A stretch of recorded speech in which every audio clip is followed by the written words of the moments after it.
não sei quantos de vocês aqui conhecem, mas a gente até pediu para o pessoal colocar agora o hino da cidadania, só para a gente fazer uma breve reflexão. É um hino que vale a pena ver tantas vezes quanto forem possíveis.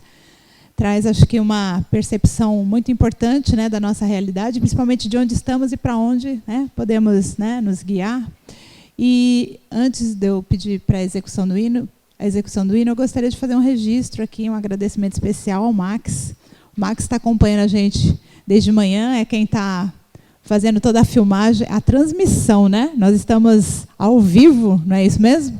Estamos ao vivo aí para o mundo, né? Através da transmissão, gentilmente conduzida por ele. Então, fica aqui nosso agradecimento ao Max da TV Jornet, tá bom? Então, vamos lá, vamos executar o hino aqui para a gente fazer uma reflexão breve.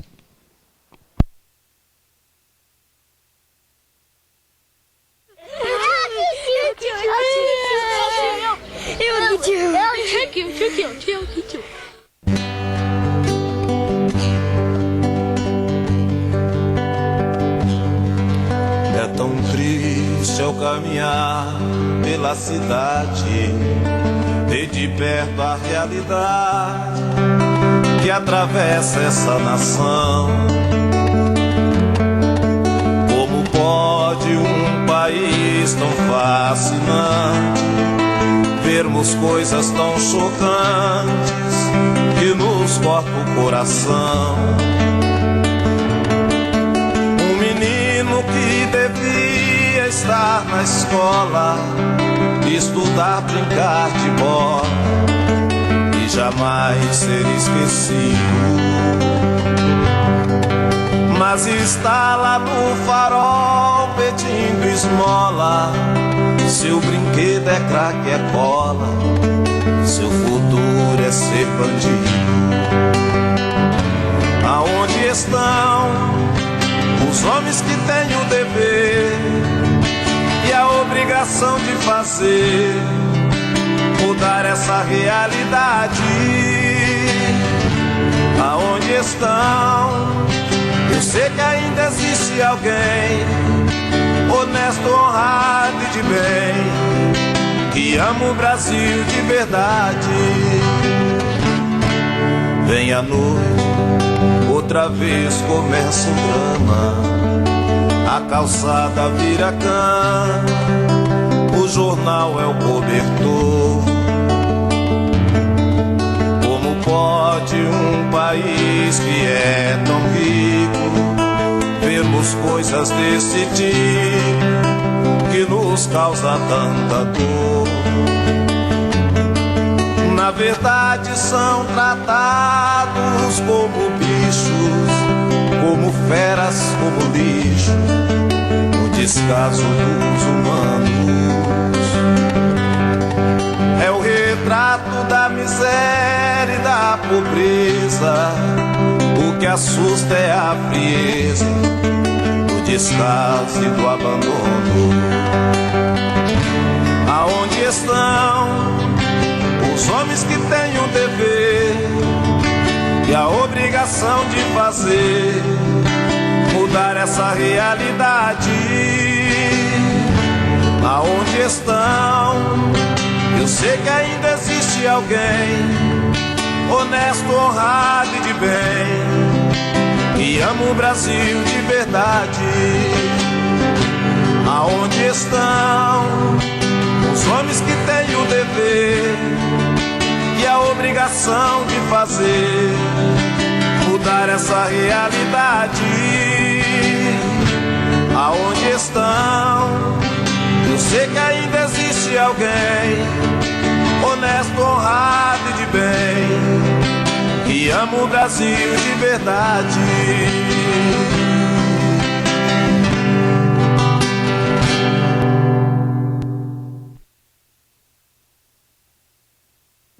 Tem alguém que nunca tinha ouvido esse hino da cidadania? Nossa, puxa vida. E aí fica a pergunta: aonde estão os homens e mulheres de bem? Aonde estão? Ah, bom. Aqui. Aqui estão, em outros lugares também. Mas aqui estão os homens e mulheres de bem, né, que podem fazer diferença, né? Ainda que às vezes a gente nem perceba, né? Mas certamente, a partir do momento que nós tomamos uma postura, né, decidimos fazer a diferença nesse tempo que estamos aqui. Assim eu espero que seja para todos nós. Deixa eu passar aqui para o Mourão. Vamos retomar.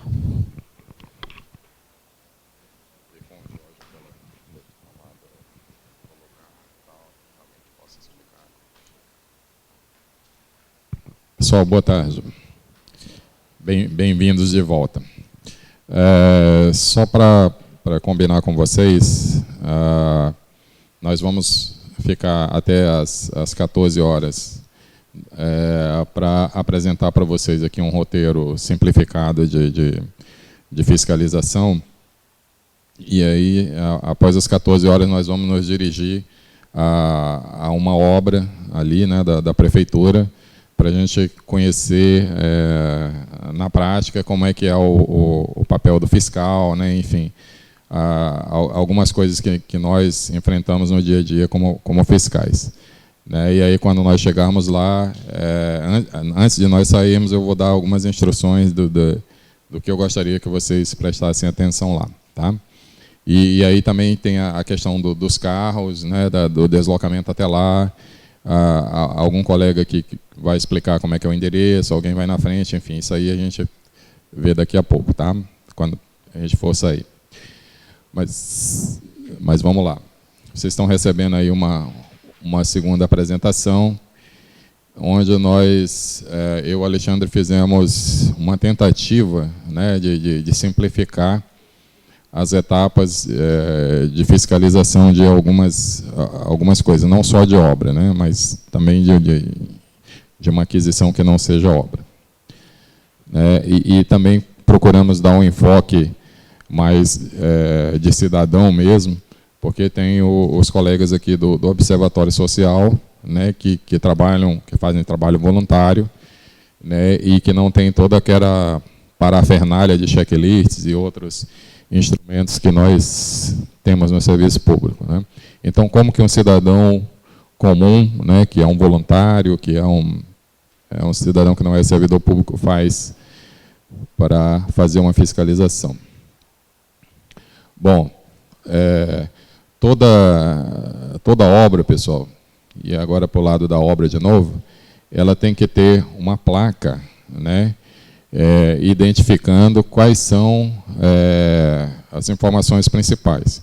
Qual é o número do processo licitatório que deu origem àquela contratação, qual é o valor daquele contrato, né, se é de convênio, de onde que veio aquele dinheiro, qual é o número do contrato, né?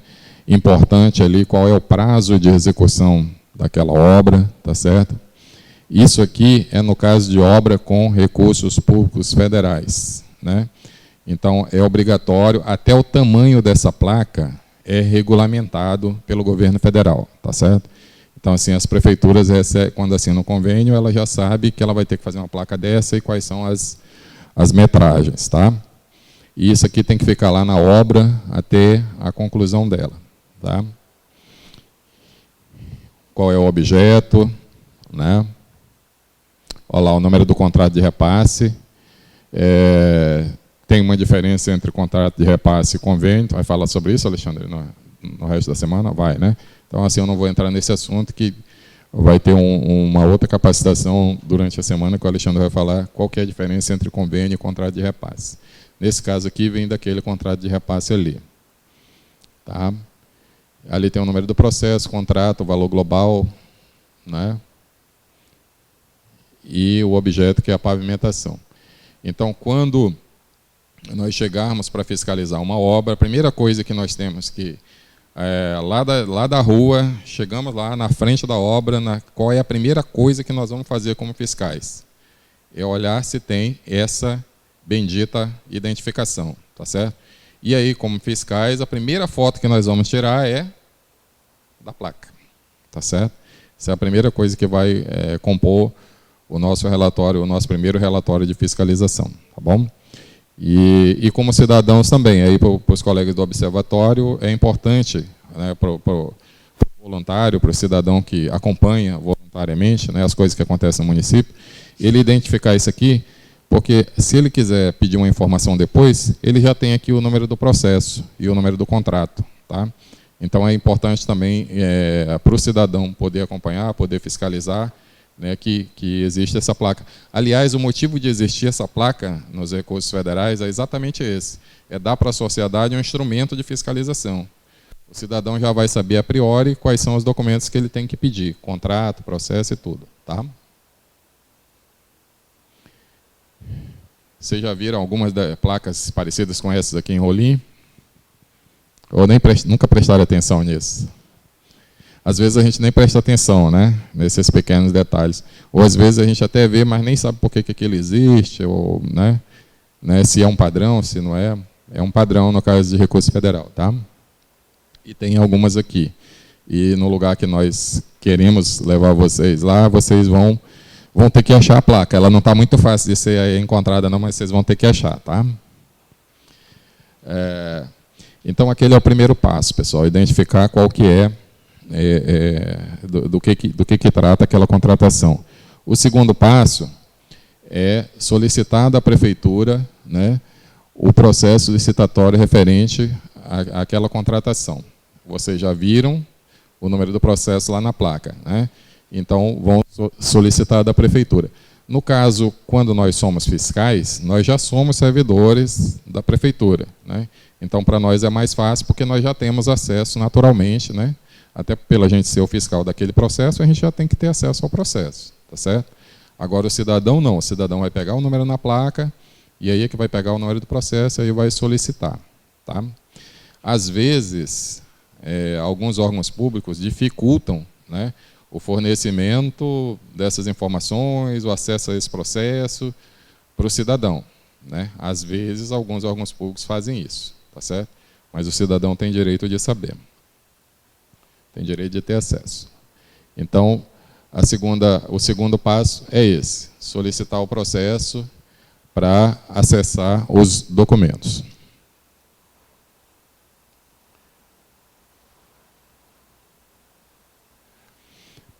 O terceiro passo é procurar, no caso de obra, se existe a identificação de onde que aquela obra está sendo ou vai ser construída, né? Ou seja, é o que a gente chama de croquis, né? De localização. Onde que está aquela obra, onde que ela vai acontecer? Né?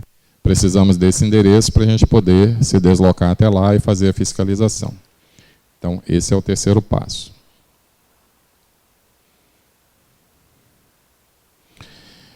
Quarto passo é verificar se há informações que possam auxiliar no acompanhamento do convênio, né? Então, aí nós já vamos falar de projeto básico, nós já vamos falar de memorial descritivo, né, dos documentos que tem no processo. Então, algumas coisas são bem simples. O que nós colocamos aqui são as coisas que qualquer cidadão pode fazer e qualquer fiscal, mesmo que não seja engenheiro, pode verificar. Então, por exemplo, existe calçada prevista para ser construída naquele lugar? Digamos que seja uma UPA. Tem uma calçadinha, em qualquer UPA tem, qualquer escola tem, qualquer posto de saúde tem. Tem uma calçadinha lá? Tem. Qual é a metragem dela? Né? Quantos centímetros de largura? Qual é o comprimento dela? Em que parte, né, que vai ser construída? Então, essa é uma coisa fácil de fazer. Sinalização no pavimento, ou seja, vai ter um asfaltozinho ali, se tem um asfalto, tem uma sinalização prevista, né? Qual é o tamanho desse pavimento? Ao redor da UPA, ao redor da unidade de saúde. Isso também é fácil de a gente verificar, porque com a trena manual, uma trena simples, a gente consegue ver as medidas lá no projeto e checar lá, na obra.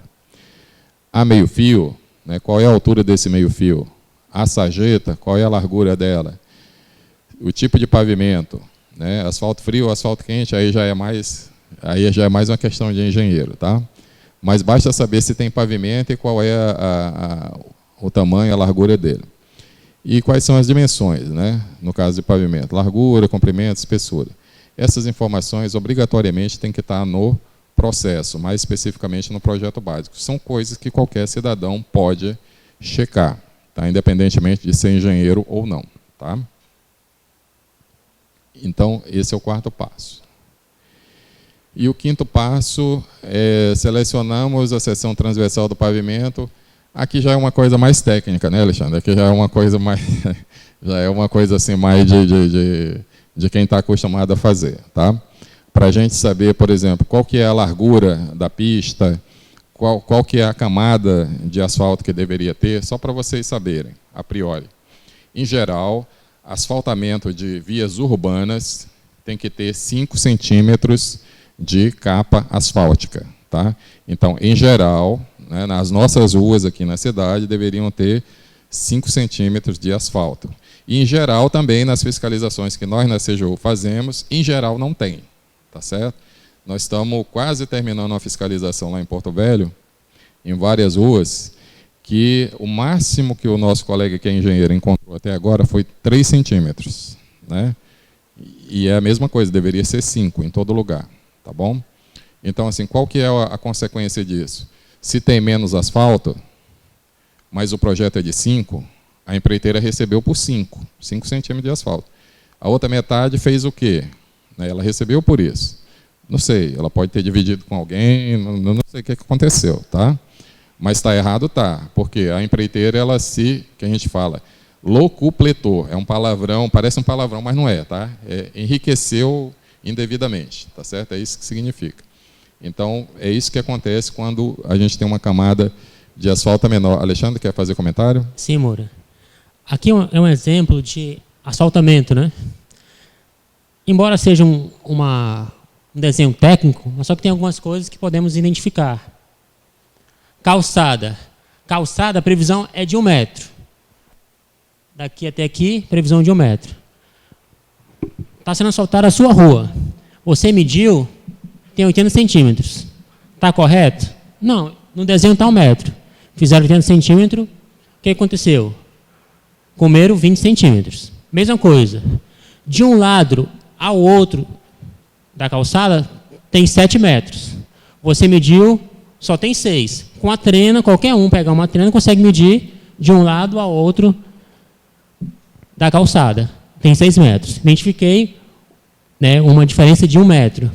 A altura da sarjeta, essa altura aqui, ó, a previsão seria 0,20 metros, ou 20 centímetros. Você identificaram que só tinha 10 centímetros. Novamente, é um erro de projeto. Qualquer uma dessas falhas, vocês podem identificar e ir lá no prefeito, olha, prefeito, ou secretário de obras, a obra executada na minha rua está em desacordo com o projeto. Previa 7, fizeram 6. Previa calçada de 1 metro, fizeram só 80 centímetros. Então, são coisas que visualmente você consegue identificar. Ah, estava previsto pintura do pavimento, a sinalização, essas faixas em amarelo. Terminou a obra e não pintaram. Está errado? Está errado. Então, são pequenas coisas que visualmente você consegue identificar. Não precisa ser um engenheiro ou alguém especializado em fiscalizar obras. Obrigado, Alexandre. Tá? Então, a ideia é simplificar, porque principalmente a gente sabe que na maior parte das prefeituras, engenheiro e médico são profissionais raros, né? Mas vocês vão ser colocados em comissões de acompanhamento de obra também, tá? Como eu disse para vocês.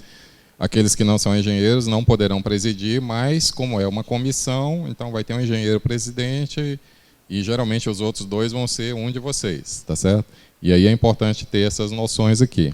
E para os colegas que são voluntários, colegas do Observatório Social, é importante também ter essas noções, tá?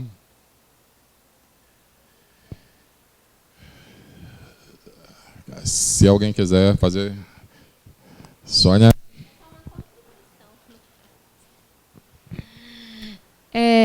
Essa é uma contribuição. A título da... Assim, eu acho que uma dificuldade que as pessoas leigas devem ter, né, a questão da leitura do projeto. Né? Então, Mas lá no projeto, normalmente tem a medida, né, real, tem a distância, as medidas reais, e tem uma escala lá também, normalmente, né? Normalmente é a escala de 1:50, acho que em asfaltamento também é isso, né? No projeto básico, dá para ver essas coisas de forma mais simplificada, né? Dá. Só queria chamar a atenção para isso, né? Que lá no projeto normalmente tem as medidas, assim, porque aí você... Como é que eu vou identificar isso, né? Mas aí tem as plantas, né? Tudinho que dão essas medidas aí. A parte mais simplificada é a planta baixa, né, Alexandre? Onde dá para verificar a largura, essas coisas.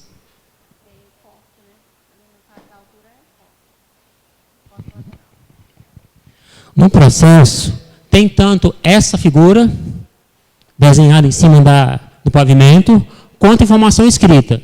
Tipo, vai estar lá escrito, a calçada terá 1 metro de largura, terá 20 centímetros de altura, o pavimento terá 7 metros de largura.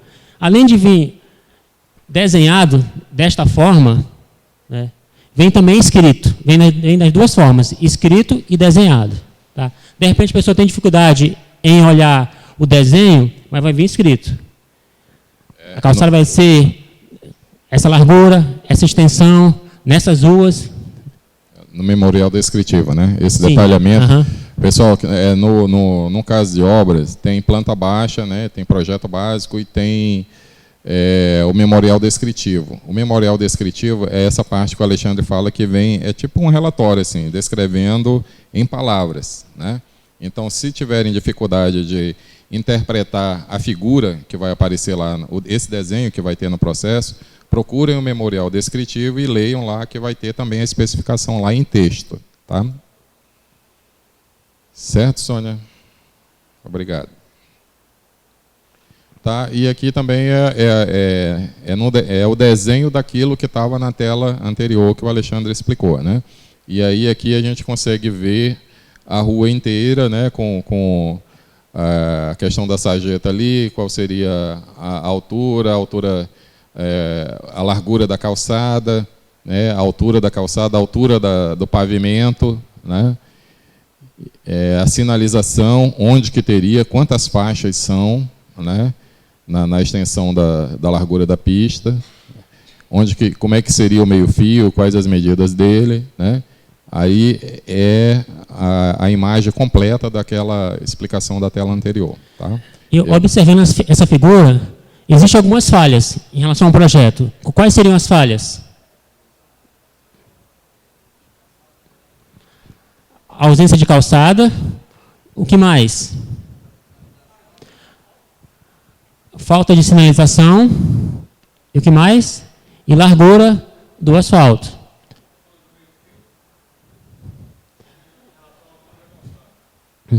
A altura do meio-fio, a largura, sinalização e calçada. Certo? Então, só visualmente você já veria que não tem calçada. Já seria uma falha. Duas falhas que só olhando, não precisa nem medir nada, só olhando você identificaria, que era a calçada e a sinalização. Ao pegar a trena, eu poderia identificar a largura do meio-fio e a extensão, né, e a largura do pavimento também. No caso de asfalto, pessoal, tem coisas que a gente não consegue ver sem os equipamentos adequados. Né? Nós estamos falando aqui de uma fiscalização simplificada. Mas, por exemplo, aquela profundidade que eu falei para vocês da capa asfáltica, sem os equipamentos adequados, a gente não consegue verificar. Né? Como é que se faz aquela fiscalização? As empreiteiras, né, que ganham obras, elas são obrigadas a fazer os testes, né, e deixar as provas de asfalto lá para o fiscal. E entregar os relatórios dos que a gente chama de ensaios, né, entregar os relatórios para a prefeitura. Tá certo? E aí a prefeitura vai lá, pega as provas lá e checa. Né, que provas que são essas? Tem uma maquininha lá que tira um pedaço de asfalto redondinho assim, né, com uma profundidade lá de, não sei, 40, 50, 60 centímetros, né, dependendo do que se queira medir. Né, porque o asfalto ele tem o que os engenheiros chamam de subleito, que tem lá 10, 15 centímetros, dependendo do projeto. Tem a base, né, que é brita, é aterro, né, que tem lá mais 15, 20 centímetros. E a última coisa mesmo é a capa asfáltica, que essa é só, geralmente, 5 centímetros. Né? Para examinar isso, nós, leigos em engenharia e sem o equipamento, não conseguimos fazê-lo. Né? Mas as empresas que são contratadas para fazer asfalto, elas são obrigadas a fazer esses ensaios, tirar essas provas, né, que se chama corpo de prova, e fazer os laudos, tá? E dizer, olha, está aqui a prova, tem X centímetros de base, X de subleito e X de capa asfáltica, tá certo? E o fiscal, nós fiscais, vamos ter acesso a isso, tá certo? E o cidadão pode pedir para ver também. O cidadão tem, por exemplo, cidadão do Observatório Social, ele pode falar, não, esse asfalto aqui eu estou achando ele muito... Eu quero ver os corpos de prova, os relatórios de ensaios, tá certo? Se a prefeitura vai ter ou não, aí é outra história, né? Mas a prefeitura deveria ter, tá certo? E aí é uma coisa que nós, como fiscais, podemos começar a colocar na cabeça do nosso gestor. Olha, tem que colocar isso em contrato. Tem que colocar em edital de agora em diante, no contrato, que a empreiteira, em caso de asfalto, tem que fazer os ensaios, retirar os corpos de prova e fazer os ensaios e entregar os relatórios para nós. Tá? Algum comentário até aí, Alexandre? Não. Aí aqui o Alexandre colocou o exemplo de um posto de saúde, né? Tá? De como que nós atuaríamos numa fiscalização simplificada. Tá? Então, ao passar em frente a uma obra, você vê uma placa do governo com as seguintes informações.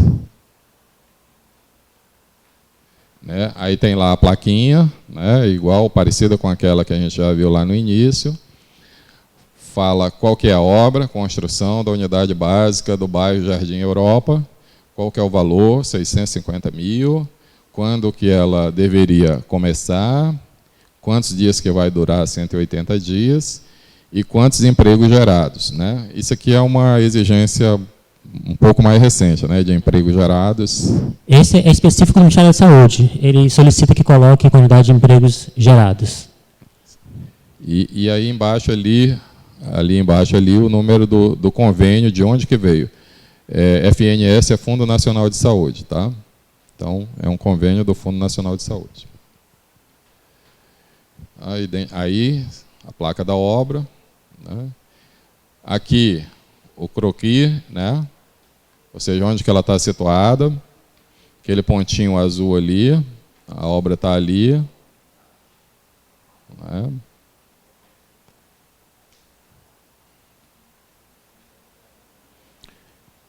Procurar no processo as especificações do material que serão utilizados na obra, ou seja, é o memorial descritivo, é aquele relatório, né, que eu falei para vocês ainda agora, onde está descrito o material. Quer fazer comentário aí, Alexandre? É mais um ponto que, embora não sejamos engenheiros ou especialistas em fiscalizar obras, mas são coisas que visualmente você pode identificar. Tipo, telhado. Está a previsão lá no memorial descritivo que o telhado seria telha de barro. Você chegou lá, é telha de amianto. Então, está divergente. O forro era de PVC. Você chegou, o forro era de madeira. A caixa d'água, de 2.000 litros. Você identificou que era só de 1.000 litros. Janelas. Eram janelas de alumínio. Colocaram janela basculante de aço, com vidro caminado. Tinha 2 fossas e 2 sumidouros. Você encontrou uma fossa e um sumidouro. As luminárias eram fluorescentes no projeto. Encontraram foram luminárias incandescentes. No projeto previa acessibilidade para portadores de necessidades especiais.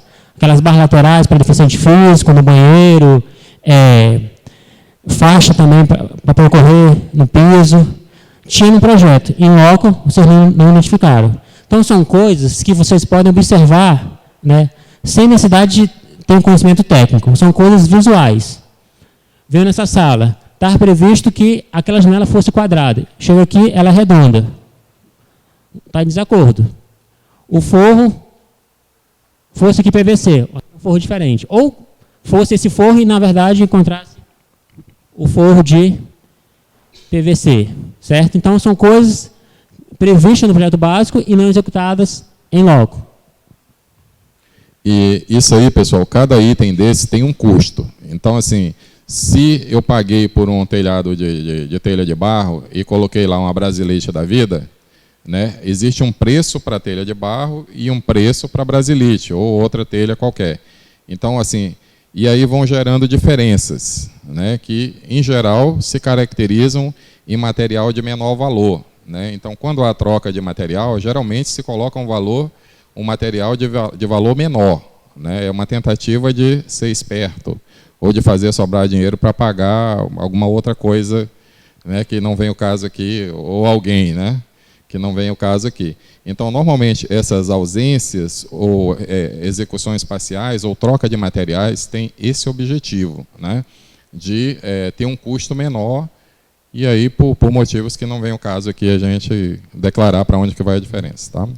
Cada caso é um caso. E você pode perguntar, então quer dizer, não pode trocar? Era telha de barro, eu coloquei telha de amianto. Pode trocar?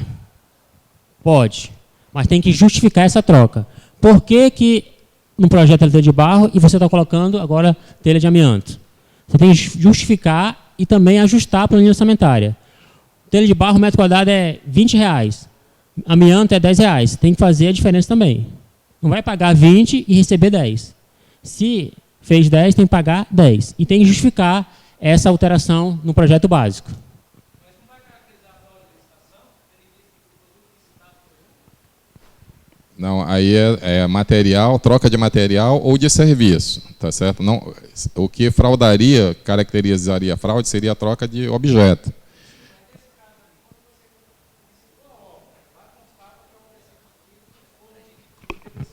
Uhum. Quando você troca ele por madeira, não está perdendo o objeto? Não, nesse caso, é um item dentro de um projeto maior. Imagina o seguinte, eu faço inicialmente telha de barro. Aí o engenheiro fala, olha, telha de barro aqui na região, chove bastante, vai dar infiltração, talvez a telha de manto seja melhor. É melhor ajustar o projeto agora do que lá na frente vocês vão gastar mais. Entendeu? De repente, quem está fazendo a obra identifica, olha, essa situação aqui tem que corrigir. Porque se todo o projeto fosse feito igual no inicial, então qualquer erro no projeto e o cara ia fazer o projeto errado. Não. Ele pode corrigir o projeto. De repente, a telha de barro fosse um erro. Ele identificou, olha, telha de barro não é a melhor situação para essa construção. Melhor seria telha de amianto. Ele justificando, comprovando realmente que essa mudança é melhor para o empreendimento, para a obra, aí ele pode fazer a alteração, sim.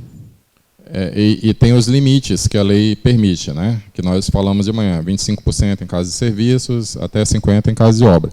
E tem também questões estruturais, por isso que desde que justificado, feitos os aditivos e colocado lá no processo, pode. Porque, por exemplo, vocês têm um caso aqui, eu acho que a gente está até com um vídeo ali, não sei se vai dar tempo de passar, que eu acho que era uma escola infantil, se eu não me engano.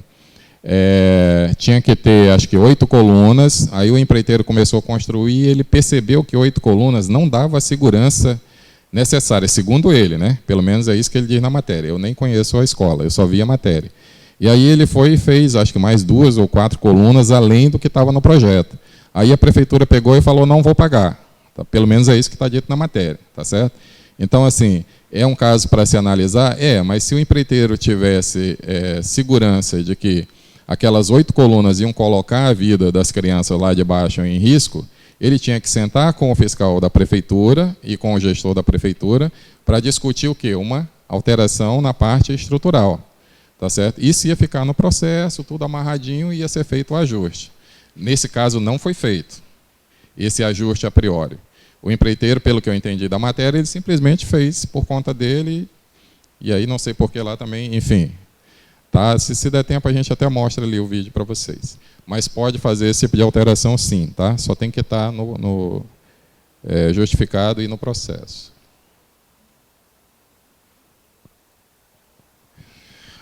Planta baixa, aí tem gente que consegue ler e gente que não consegue. Quer fazer algum comentário, Alexandre? Acho que é melhor o pessoal ir pelo memorial descritivo, né? Tá? Porque nem todo mundo tem facilidade de ler planta. Mas, basicamente, é verificar quais são as medidas aqui dentro. O que é isso aqui? É uma sala, sem óculos eu nem consigo ler. sei lá, é um posto de saúde esse aqui. Então tem uma sala para determinada finalidade e vejam que ela tem as metragens aqui em cima. Ó. Então, assim, tem uma porta aqui de um determinado tamanho. Então, cada espaço desse aqui é uma sala ou um ambiente, vamos chamar genericamente de ambiente, e ele tem medidas, tá? E tem portas, e essas portas têm largura. Então, essas coisas também, ó, as portas aqui, são as portas aqui, né, Alexandre? Então, são fáceis da gente medir também a olho nu. Fala aí, Alexandre, tu entende mais disso do que eu. Ali são leitos, né? Esse em azul são leitos, né? Então, teria uma sala com 6 leitos, aqui em cima, uma sala com 4 leitos, os banheiros. O que eu posso ver nessa obra? As medidas de cada sala. Essa sala media 10 por 8. Vou lá e faço a medição com a trena. 10 por 8, bateu. O banheiro, está batendo. A porta é para ser de 80 centímetros. Eu vou lá, a porta é de 60. Está certo? Não, está errado. Tem que fazer a alteração, tem que fazer a correção. Outra coisa, lá no memorial descritivo tem também a qualidade das louças. A pia e o vaso. Lá diz que tem que ser Deca ou Docol ou similar. Aí ele me coloca uma marca desconhecida, que você sabe que aquela marca é bem inferior. Você sabe que aquela marca é muito mais barata do que uma Deca ou uma Docol ou uma Eliane. Certo? Então, já pode observar, olha, o material utilizado é de baixa qualidade. A porta, olha lá, a porta é de primeira qualidade. Você vê a porta lá, põe a mão, já tirou um pedaço da porta. É de qualidade? Não é. Pode reclamar? Pode reclamar. Então, basicamente é isso. Ver as medidas e ver a qualidade do material. A gente foi numa obra em uma cidade aqui do interior e lá tinha a parte de tubulações. Né? A parte hidráulica falava que o tubo tinha que ser tigre, a manco ou similar. Eles compraram um PVC, salvo engano, acho que o PVC era Brasil, que comparado a tigre e a manco não é a mesma qualidade. Então, nesse caso, qual é o correto? Ou se desconta a diferença do valor desse que ele utilizou para o tigre ou a manco, ou pede para ele fazer a substituição. Aí tem que avaliar qual é a melhor alternativa. Né? E se aquela troca também para um PVC de menor qualidade vai afetar a segurança da obra.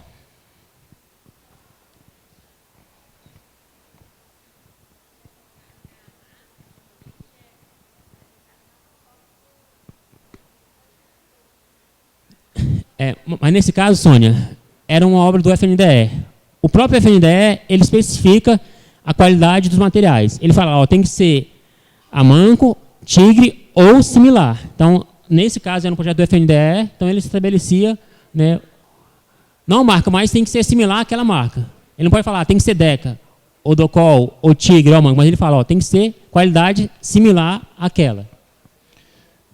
Pessoal, é que projetos de escolas financiados com recursos do FNDE, o FNDE já manda para as prefeituras os projetos, tá certo? Manda inclusive o ART do engenheiro que fez o projeto. E ele manda também o memorial descritivo, dizendo qual é a qualidade mínima de cada item, tá? Então, no caso de recursos para escolas, que normalmente vêm do FNDE, tem esse detalhe, tá? Aí a preocupação que a Sônia colocou ali é direcionar a marca na licitação, né? Mas como usa o similar, né? Marca tal, ou similar, aí você elimina essa questão, tá? Que é uma preocupação aí dos procuradores que eventualmente estiverem aí. Oi? Seria o melhor, né? Mas aí a gente cai naquilo que a Sônia falou ali. É o direcionamento para a marca, né? Tá? Então, no memorial descritivo vai ter lá a qualidade do material, se a porta é de madeira, é de alumínio, né? Se o vidro é blindex, canelado, liso, né? Se vai ter cerâmica nos banheiros e até que altura que vai ter, se vai ter cerâmica na cozinha, até que altura, se há rampa de acesso, né? Se há calçada de proteção, enfim, tudo isso vai estar dito no memorial descritivo, que é leitura, tá? Aí qualquer um de nós que não somos engenheiros podemos compreender.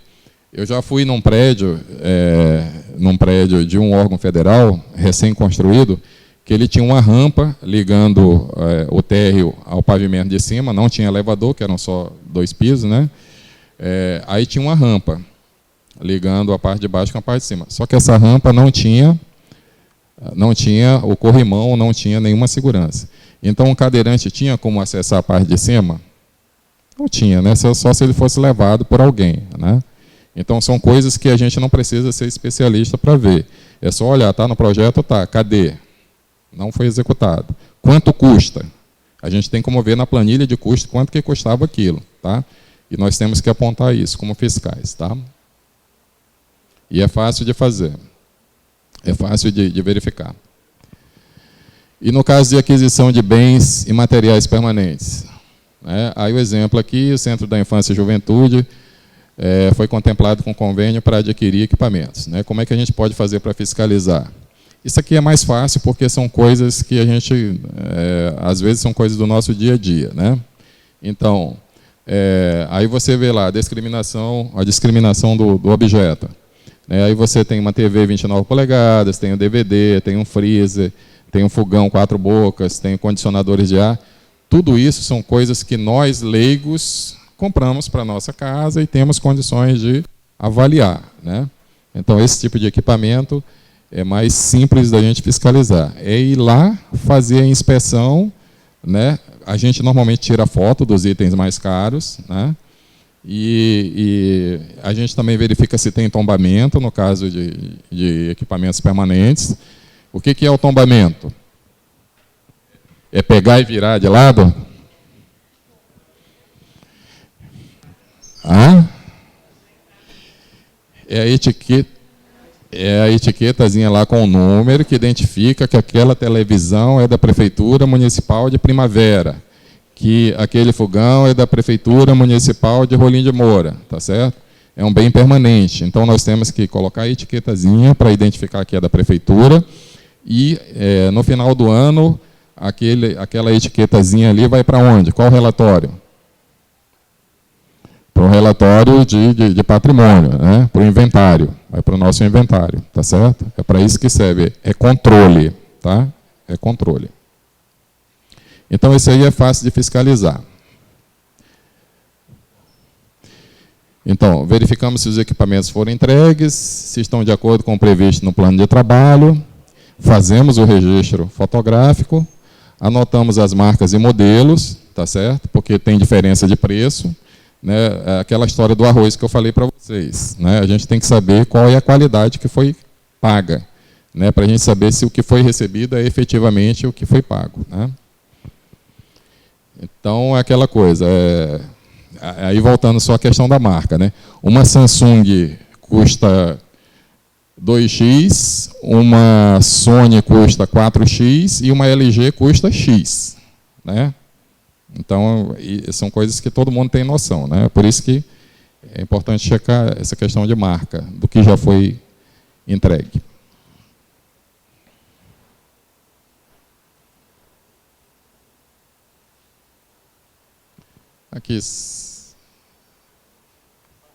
Aqui são só mais imagens.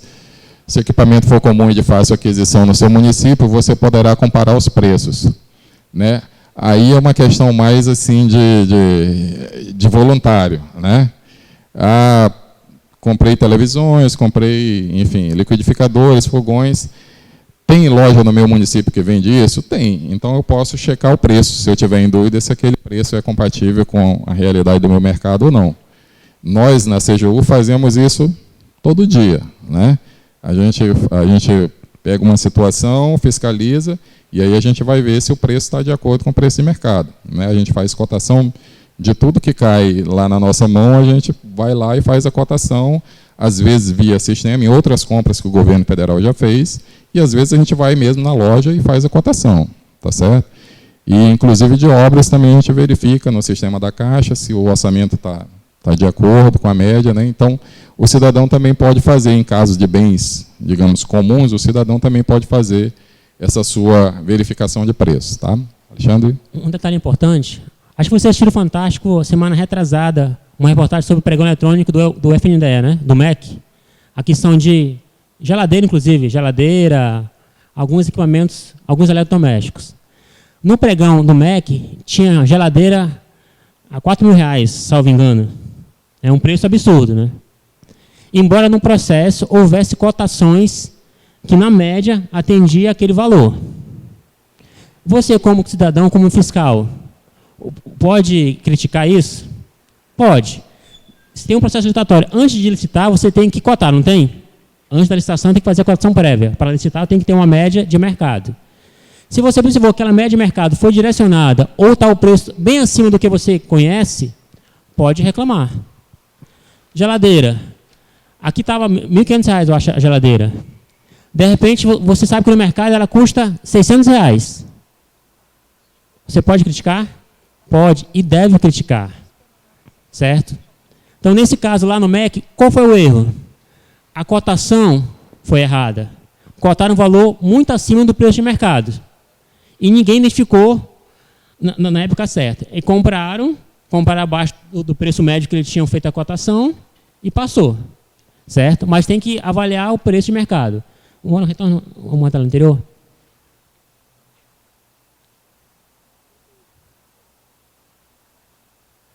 Aqui. Se eu sei que no mercado um ar-condicionado custa hoje R$900, 10.000 BTUs, e a cotação está lá indicando que o preço médio é R$2.000, eu vou aceitar? Não, não vou aceitar. Já posso criticar antes da licitação. Olha, a cotação está... Se eu tiver acesso ao processo de cotação, olha, a cotação está direcionada. Está com valor bem acima do mercado. Aí tem duas palavrinhas, né, dentro disso que nós estamos falando aqui, que são chaves na administração pública e vocês devem conhecer, que são sobrepreço e... Qual é o primo do sobrepreço? Ou irmão? Não conhecem? Vocês não conhecem esse cara chamado sobrepreço? Hã? Super o quê? Superfaturamento, né? Então, assim, quando a gente pega um orçamento inflado, que é esse exemplo que o Alexandre deu, um ar-condicionado que a gente sabe que ele custa 900, aí apareceu lá uma cotação de 2.000 na média. Existe ali um sobrepreço. Quando a gente pagar aqueles 2.000 por uma coisa que valia 900, se transformou em superfaturamento. Tá? A gente ouve essas palavrinhas com muita frequência. Né? Bom, pessoal, então, deixa eu ver se tem mais alguma coisa aqui. Se não tiver, nós já vamos para a segunda etapa. Bom, aqui são coisas que normalmente a administração pública municipal adquire. Né?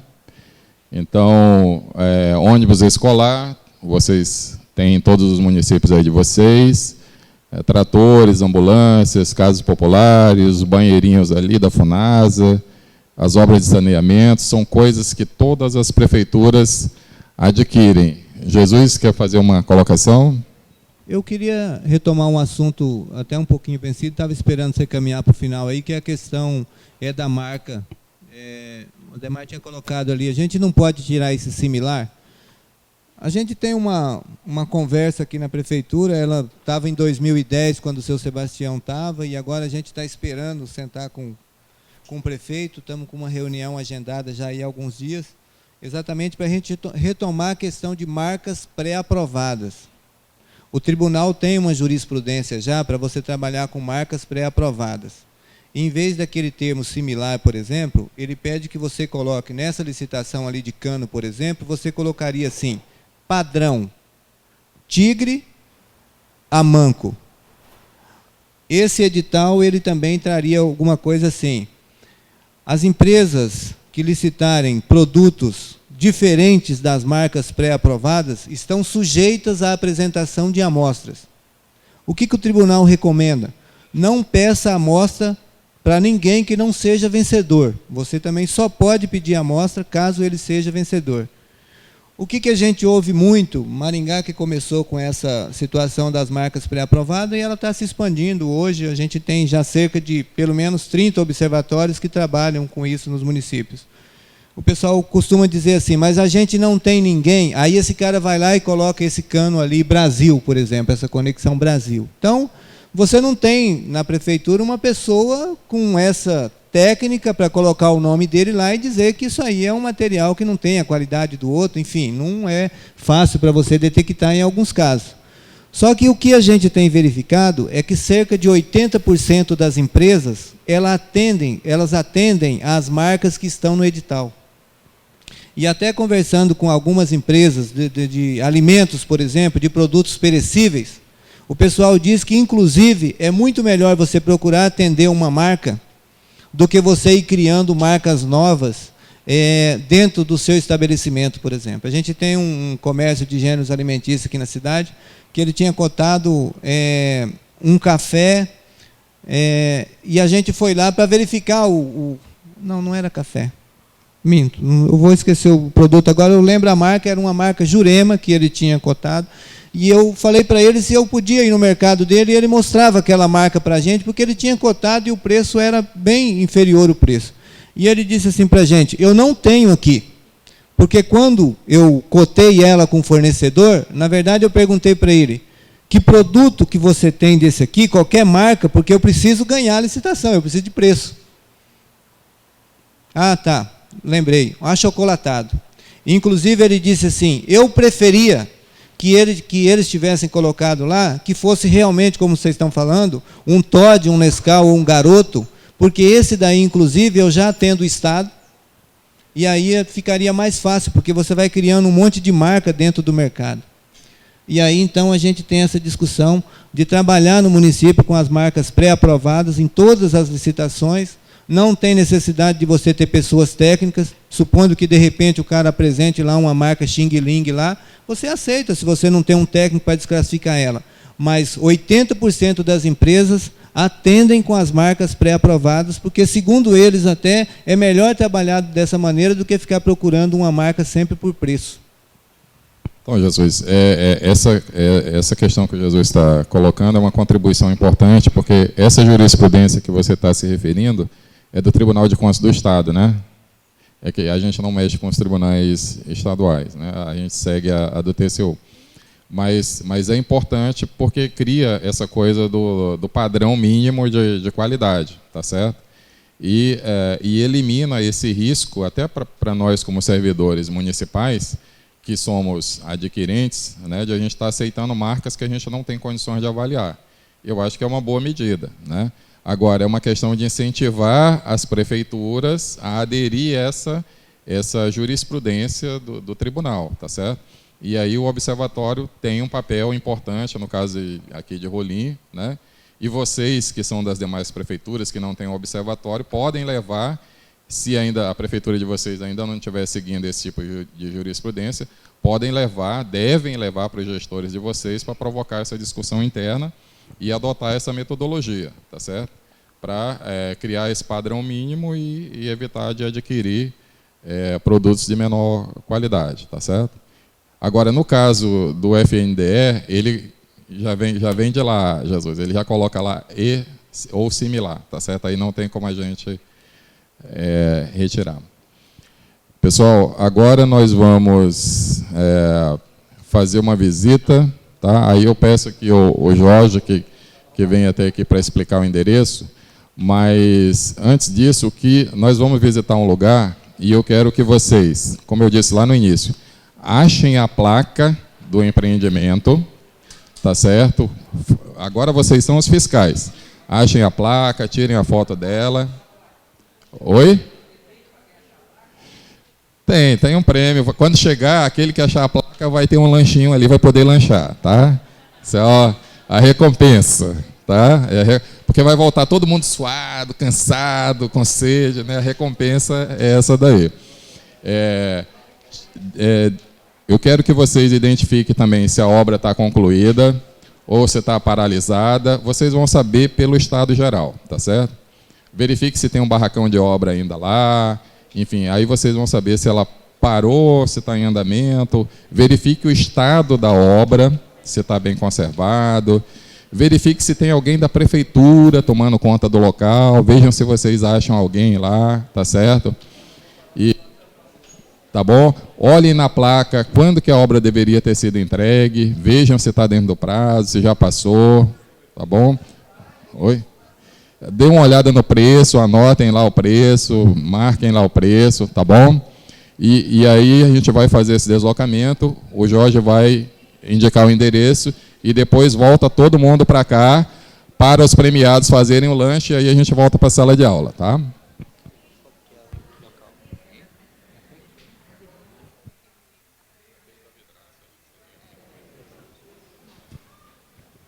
Pessoal, quem é de Rolim já sabe onde que é.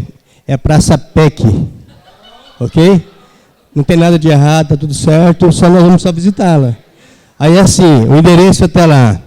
Pegamos a Avenida 25 de agosto, no Redondo. Ele ficou vermelho, é verdade. No Redondo a gente sobe norte-sul. Estão entendendo, pessoal? Descemos 25, Redondo Norte-Sul, subimos até a farmácia Norte-Sul, que pega a Avenida São Paulo, viramos à esquerda. Aí andamos 3 quadras, onde era a antiga rodoviária. Ok? Nós temos um croquis aqui que a gente trouxe. Quem quiser pegar com a gente, ó, o croquisinho está aqui, mas nós vamos estar juntos também, vamos à frente para poder levar todo mundo lá. Só um minutinho, pessoal, só um minutinho. Pessoal, só um pouquinho antes de vocês saírem. Isso é uma atividade do curso. Então, todo mundo aqui já foi filmado e fotografado, a gente vai lembrar o rosto de todo mundo. De lá, vocês vão voltar para cá. Essa atividade deve durar no máximo aí entre ida e volta, uns 40 a 50 minutos, ok? Os nossos colegas vão estar lá próximos, mas vocês vão fazer a atividade. Eu quero saber, alguém aqui está sem carona? Alguém está sem carona? Então, todos têm carona. Então, nós vamos sair agora, 3h10 no máximo, retorno aqui, tá bom?